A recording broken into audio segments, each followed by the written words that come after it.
সংকট আসে, কোনো বিপদ ঘনিয়ে আসে, তখন সমস্ত দোষ আমরা পরিস্থিতির ওপর চাপিয়ে দিই।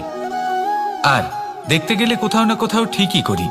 এই পরিস্থিতি প্রত্যেক দিনের মতো পাল্টাতে থাকে, কিন্তু এই দিন, এই রাত, এমন কেউ আছেন যিনি এর ওপরেও নিয়ন্ত্রণ সাধন করেন, আর তিনি হলেন সূর্য। ঠিক সেই রকমই আমাদের জীবনেও সূর্য হলো এই মন। যদি এই মনের উপর আমরা নিয়ন্ত্রণ করতে পারি, তাহলে আমরা জীবনকেও নিয়ন্ত্রণ করতে পারবো।